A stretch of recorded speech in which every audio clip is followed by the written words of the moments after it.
నమస్కారం ఆర్వీఆర్ టీవీకి స్వాగతం. పవన్ కళ్యాణ్ పార్టీ విస్తరణ కోసం ఆచితూచి అడుగులేస్తున్నారు. పార్టీని వీలైనంత మందికి చేరువ చేసేందుకు ప్రాధాన్యత ఇస్తున్నారు. అంతేకాకుండా దక్షిణాదిలో పవన్ కళ్యాణ్కు మంచి గుర్తింపు ఉంది.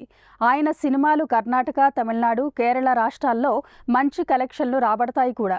అందుకే పవన్ కళ్యాణ్ తన పార్టీని కేవలం ఆంధ్రప్రదేశ్కే పరిమితం చేయకుండా పొరుగు రాష్ట్రాలైన కర్ణాటక, కేరళ, తమిళనాడుకు విస్తరించే పనిలో పడ్డారు.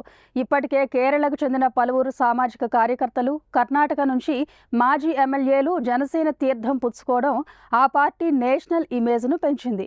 ఎన్డీఏ కూటమిలో కీలక నేతగా ఎదిగిన పవన్ దక్షిణాది రాష్ట్రాల ఉమ్మడి గొంతుకగా మారాలని ఆయన భావిస్తున్నారు. అయితే ఇతర రాష్ట్రాల్లో విస్తరణ వేగంగా జరుగుతున్నా సొంత గడ్డ ఏపీలో పార్టీని సంస్థాగతంగా బలోపేతం చేయడంపై ఆయన అడుగులు చాలా నెమ్మదిగా పడుతున్నాయనే చర్చ జోరుగా సాగుతుంది. ఎన్నికలు ముగిసి నెలలు గడుస్తున్నా జనసేనలో ఇప్పటికీ పూర్తిస్థాయి జిల్లా, మండల కమిటీల నియామకం జరగకపోవడం క్యాడర్ను కొంత అసహనానికి గురిచేస్తుంది.